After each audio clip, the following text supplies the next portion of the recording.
এইখানে দেখো কড়াইয়ের মধ্যে নিয়ে নিয়েছি কিছুটা জল, আর জলের মধ্যেই দিয়ে দিলাম আটা। এখানে আমি গমের আটা নিয়েছি। এবার আটাটাকে একটু ভালো করে গুলে নিতে হবে। আজকে রান্না করব আমি ডুমুরের তরকারি। আর এই ডুমুরের তরকারি বানানোর জন্য সবার থেকে প্রথমে এখানে নিয়েছি আমি ডুমুরগুলো এখন আমি কেটে নেব। সেই কারণে এখানে আমি আগের থেকে একটু আটা জল গুলে নিলাম। ডুমুরটাকে দেখো ঠিক এইভাবে কাটবো।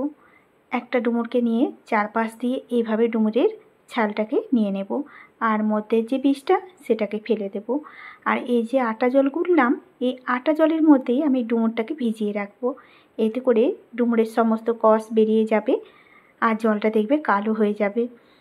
এবার যেই ডুমুরগুলো একটু ছোট সেগুলো মধ্যেখানে কেটে ঠিক 4 ভাগ করে নেব, আর ভিতরে বীজগুলোকে এইভাবে বের করে নেব।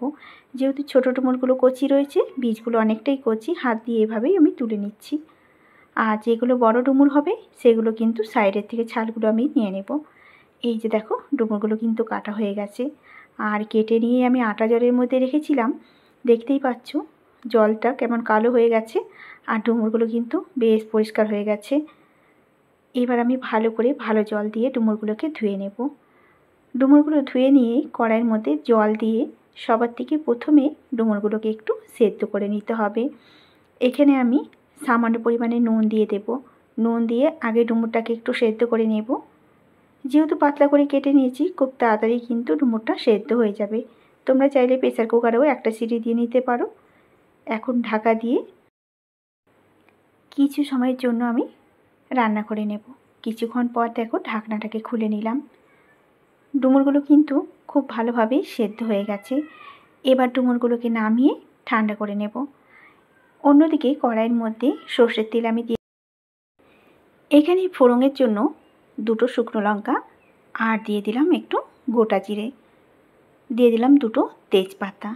যেহেতু আমি নিরামিষভাবেই এই ডুমুরের তরকারিটা রান্না করব, এখানে একটু তেজপাতাও দিয়ে দিলাম। ফোড়নটাকে একটু ভেজে নেব। ফোড়নটা যখন ভাজা হয়ে যাবে তখন এর মধ্যে আমি দিয়ে দেব কেটে রাখা আলু। এখানে আমি 2টো বড় সাইজের আলু কেটে নিয়েছিলাম। আলুগুলোকে ভালো করে ধুয়ে এখন তেলের মধ্যে আলুগুলোকে দিয়ে একটু ভেজে নিতে হবে। সব আলুগুলোকে আমি তেলের মধ্যে ছেড়ে দেব। একটু নাড়াচাড়া করে আলুগুলোকে সবার থেকে আগে একটু ভেজে নিতে হবে। একটু লাল লাল করে আলুগুলো যদি ভেজে নেওয়া যায় রান্নাটাও তাড়াতাড়ি হবে, আবার খেতেও ভালো লাগবে। কিছুক্ষণ সময় এভাবেই নাড়াচাড়া করে নিলাম। আর এই ডুমুরের তরকারিটা খাওয়া কিন্তু ভীষণই উপকারী। এবার আমি সামান্য একটু হলুদ দিয়ে দিলাম। হলুদ দিয়ে আবারও ভালো করে একটু নাড়াচাড়া করে নিতে হবে। নাড়াচাড়া করে নিয়ে আলুগুলোকে একটু ভেজে নিতে হবে। তোমরা চাইলে এখানে পেঁয়াজ আদা রসুন দিয়েও এই ডুমুরের তরকারিটা করতে পারো, তবে এখানে আমি নিরামিষভাবেই বানালাম।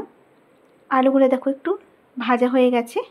এবার এর মধ্যে আগে থেকে যে ডুমুরগুলো সেদ্ধ করে জল ঝরিয়ে রেখেছিলাম সেই ডুমুরগুলোকে দিয়ে এই আলুর সাথেও আবার কিছু সময় ধরে ডুমুরগুলোকে একটু ভেজে নিতে হবে। আলু আর ডুমুরটা একসাথেই আমি কিছু সময় ভেজে নেব। এখন দেখো আলু ডুমুরটা একটু ভাজা হয়ে গেছে।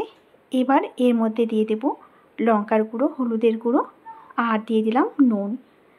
আবারও ভালো করে নাড়াচাড়া করে নিতে হবে। ভীষণই সুন্দর হয় এই রেসিপি। যতটা শরীরের পক্ষে খাওয়াও ভালো, আবার খেতেও কিন্তু ভীষণই সুন্দর লাগে। এবার দিয়ে দিলাম এর মধ্যে একটা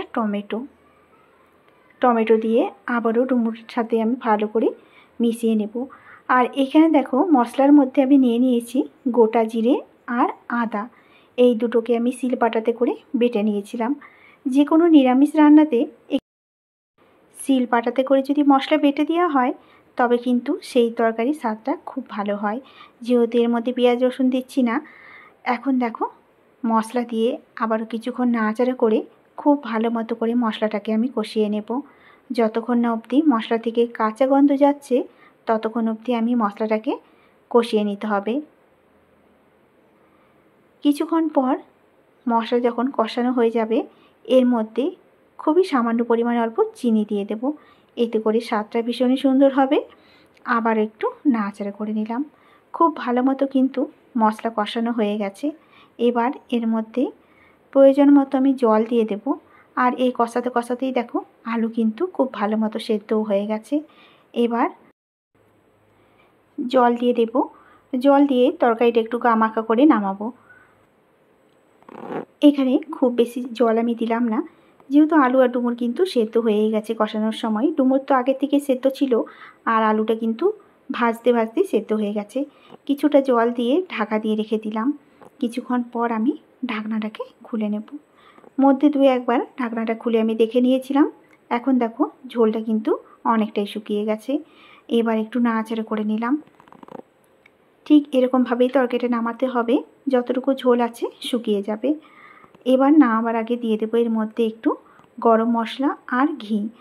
যে কোনো নিরামিষ রান্নাতে ঘি গরম মশলা দিয়ে রান্না করলে খেতে ভীষণই সুন্দর লাগে। একটুখানি গরম মশলা দিয়ে দিচ্ছি এর মধ্যে, আর এখানে হাফ চামচের মতো দিয়ে দেবো ঘি। ঘি আর গরম মশলা দিয়ে ভালো করে নাড়াচাড়া করে গ্যাসটাকে বন্ধ করে দিতে হবে। তো তৈরি হয়ে গেল আজকের রেসিপি ডুমুরের তরকারি।